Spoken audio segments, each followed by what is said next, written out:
안녕하십니까. 혼란한 정치 시사 이슈를 술술 풀어보는 선거권 혼술 8월 16일 화요일 오후에 인사드립니다. 자, 국민의힘 이준석 대표, 이준석 대표의 대표 자격도 곧 사라집니다. 오늘 오후에 이 비대위가 정식으로 출범을 하죠. 비대위원들을 오후에 발표를 합니다. 그러면은 비대위가 출범을 하면 당 대표직은 자동 해임됩니다. 자, 이준석의 밀고 정치, 과거에 밀고 정치를 많이 했죠. 제가 그래서 과거 KY 파동, 김무성, 유승민 파동 이것과 관련한 이준석의 밀고 이런 것도 말씀을 드린 적이 있는데, 밀고 정치를 많이 했는데 이번에는 폭로 정치. 그런데 이 정치가 아니고 일종의 게임입니다. 게임. 이준석에게는 지금 모든 것이 일종의 게임처럼 하기 때문에 폭로 게임. 이렇게 이름을 붙이는 게 맞을 것 같습니다. 폭로게임.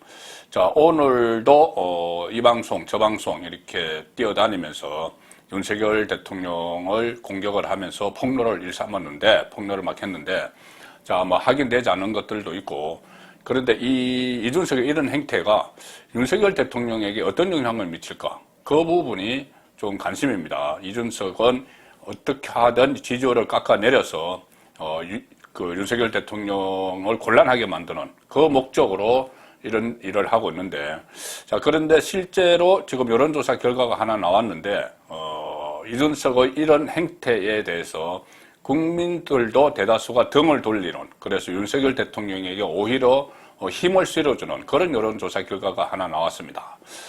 잠시 후에 그 설명을 드리고, 일단 오늘도, 이준석은 우왕좌왕 하는 듯 보이면서도 어쨌든 윤석열 대통령을 공격을 하는데 온갖 힘을 다 쓰고 있습니다.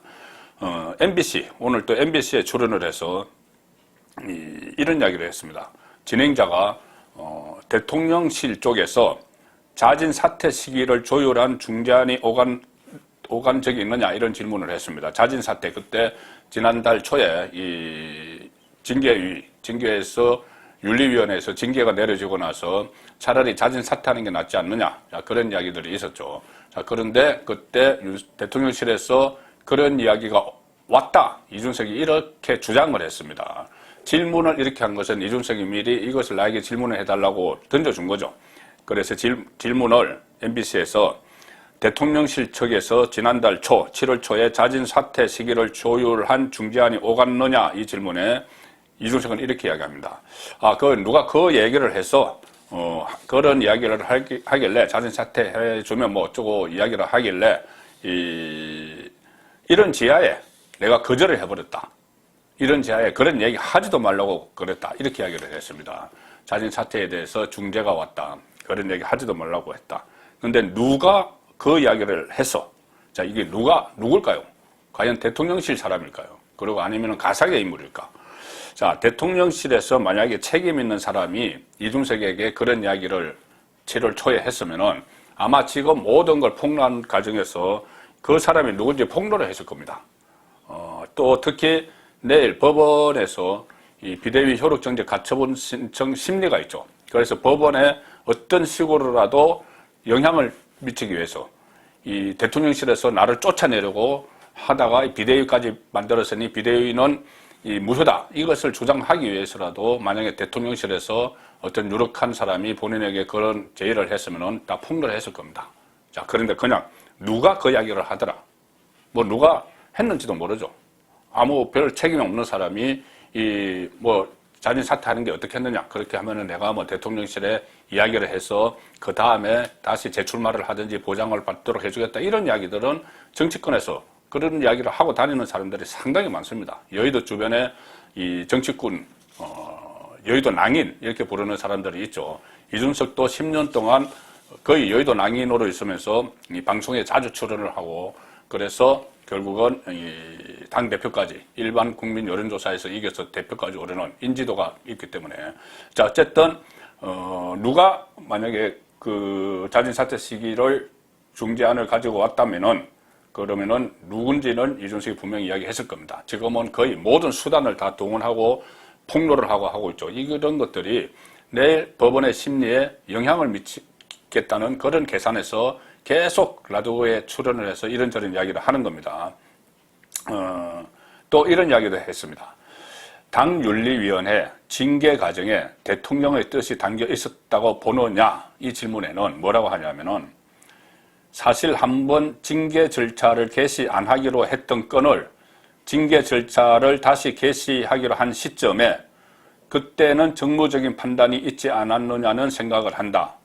여당 대표에 대해서 정무적인 판단을 대한민국에서 할 수 있는 사람은 많지 않다. 자, 이거 앞에 전제는 거짓말입니다. 한번 징계 절차 개시 안 하기로 했던 건을 다시 징계 절차 개시하기로 했다. 처음에 징계 절차 개시 안 하기로 한 건은 성접대 의혹 자체였죠. 2013년에 이준석이 아이카이스트 김성진 대표로부터 성접대를 받았다는 그 자체에 대해서 이 징계 청구가 갔는데, 윤리위에서는 그것은 징계에 안 들어가기로 했습니다. 심의를 안 하기로 했습니다. 아마 2013년이면은 법적으로 공소시효가 지났고, 또 뭐 성접대 이런 걸 당 대표의 성접대 이런 문제 너무 추문이기 때문에 그것을 안 하기로 했습니다. 오래전 일이고. 그런데 다시 개시한 건 그 성접대 자체가 아니고 그것을 은폐하러 한 증거인멸 교사를 해서 대표가 품위 유지를 위반했다. 그겁니다. 앞에 거는 성접대는 안 하기로 했고, 그것을 무마하기 위한 증거인멸 교사가 최근에 일어났기 때문에, 대선 과정에서 일어났기 때문에 그것에 대해서 어떤 징계 절차를 개시했던 거죠. 서로 다른 이야기입니다. 그런데 이것을 마치 같은 건으로 해서 한번 안 하기로 했던 것을 다시 하기로 한 것은 정무적 판단이 있지 않았느냐. 그리고 여당 대표에 대해서 정무적 판단을 대한민국에서 할 수 있는 사람은 많지 않다. 윤석열 대통령이 정무적 판단을 해서 자기를 쫓아내려고 했다는 이런 이야기를 지금 하고 있는 것이죠. 자, 내일 법원 심리를 앞두고 이렇게 거짓말까지 하면서 이제 심리전을 펼치고 있습니다. 이것만 딱 보면은 법원에서 판사들이 뭐 정치에 별 관심이 없으면은, 아, 그렇구나. 왜 안 하기로 했다가 했지. 그렇다면 이것은 이준석을 쫓아내기 위한 보이지 않는 손이 작동을 했네. 이렇게 생각할 수가 있는데 그게 아니죠. 서로 다른 건입니다. 연결은 돼 있지만. 그리고 거의 뭐 이런 이야기까지 합니다.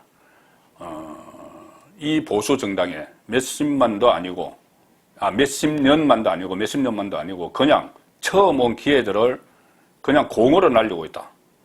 일종의 본인의 위상, 역할을 부풀려서 이야기하는 가대망상 같은 수준이죠.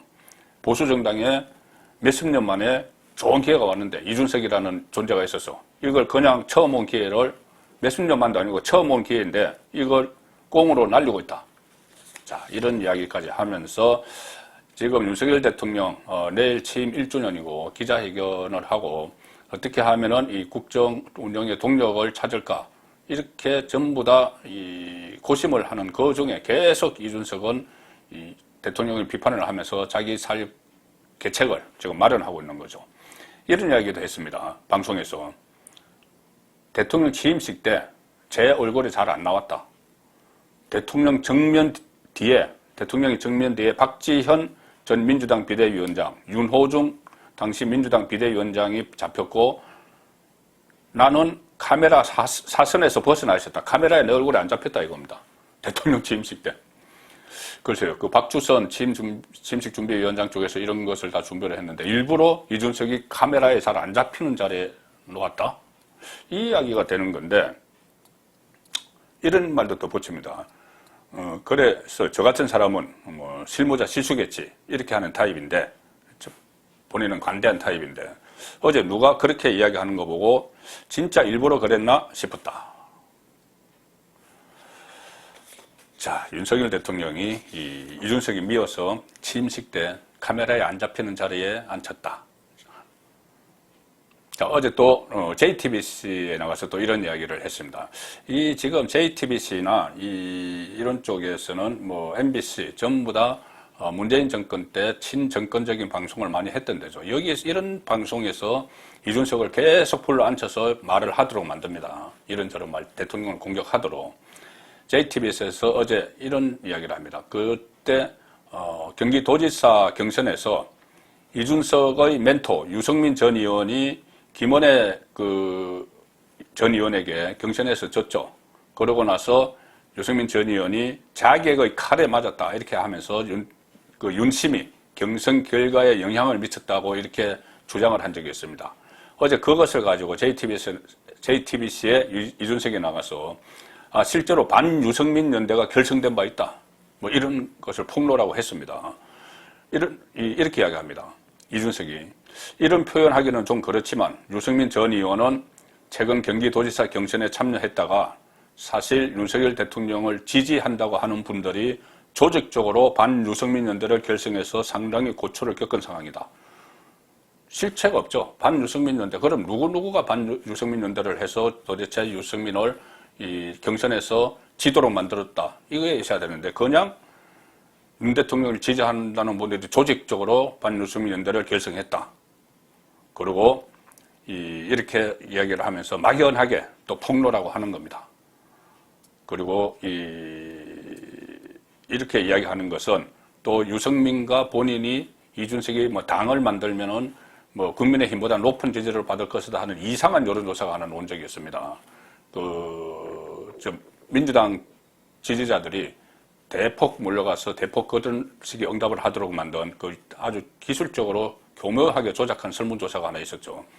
거기서 유승민과 당을 만들면 뭐 국민의힘보다 많은 지지를 받을 거라는 이런 어처구니 없는 엉뚱한 답변에 나왔으니 또 유승민도 슬쩍 걸쳐놓는 그런 상황인데 중요한 점을 말씀드리겠습니다. 이준석의 이런 행태, 대통령을 심지어 개고기에 비유하는 이런 패론적인 이 말들에 대해서 국민은 어떻게 생각을 할까? 물론 이 국민 중에서 더불어민주당을 지지하는 사람들은 환호성을 지르겠죠. 열렬히 응원을 할 겁니다. 그리고 이준석 잘한다 막 하겠죠. 일단 그것을 포함해서 여론조사 결과, 전체 결과를 한번 보면은 민심의 한 단면을 볼 수 있는 것이 CBS가 오늘 여론조사 결과를 발표를 했습니다. 여론조사 업체 조원 CNI와 같이 했는데 윤석열 대통령 지지율 시기가 중요합니다. 13일, 14일 이틀 동안 했습니다. 13일은 토요일이고 14일은 일요일이었죠. 이틀 동안 했는데 이준석이 13일 토요일 날 오후 2시에 기자회견을 해서 막 윤석열 대통령을 거의 뭐 난도질 하다시피 패륜적인 막장 회견을 했죠. 거기에 대한 민심이 반영이 된 겁니다. 상당 부분은 반영이 됐죠. 12일, 기자회견을 한 13일 오후부터 그 다음날까지니까. 그것이 반영된 건데, 윤석열 대통령 국정 수행 지지도 32.9%, 30%대를 다시 회복을 한 거죠.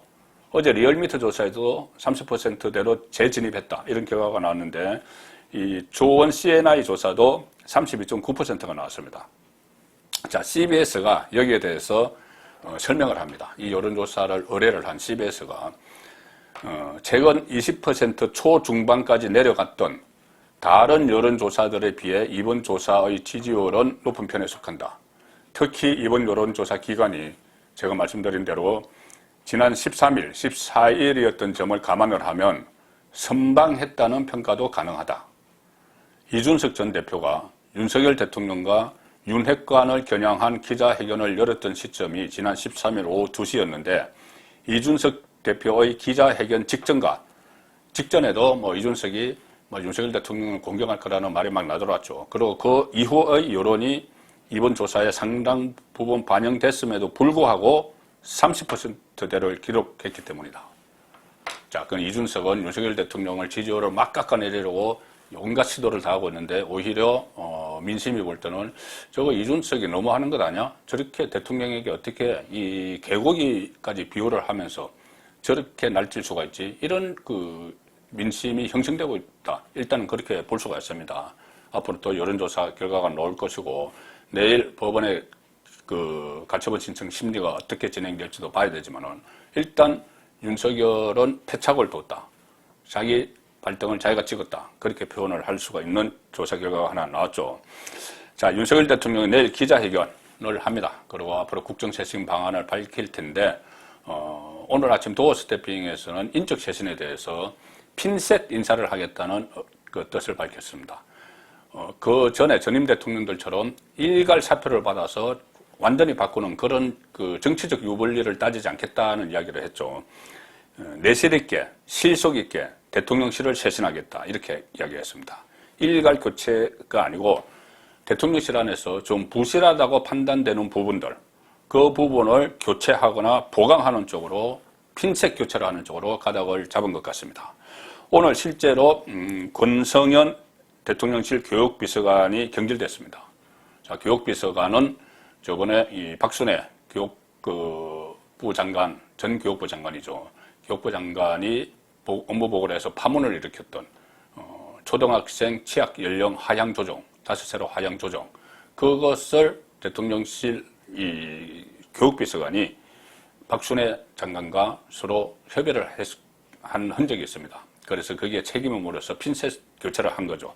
그리고 지금 홍보 라인이 너무 약하다 이런 이야기가 나오니 이 당선인 대변인을 했던 김은혜 전 경기도지사 선거에 출마했던 전 의원, 김은혜 전 의원을 홍보수석으로 또는 홍보특보로 투입한다. 자, 이런 이야기도 나오고 있습니다. 그래서 핀셋 교체 이런 것을 하고 내일 일단 법원에 가처분 신청이 기각되고 또 기각되면 이준석 리스크가 상당 부분 해소가 되겠죠.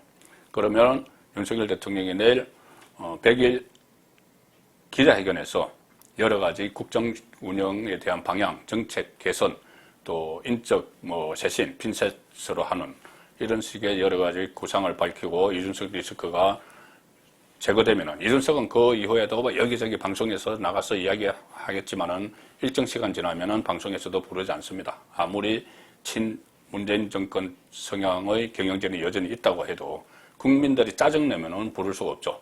자, 그래서 그런 조치들이 내일 이루어지면은 추가 인사도 있고, 그러면은 윤석열 대통령의 지지율은 내일을 기점으로 상당 부분 회복해서 국정 운영의 동력을 다시 얻을 수 있다. 그렇게 예상이 됩니다. 송국근의 혼술이었습니다.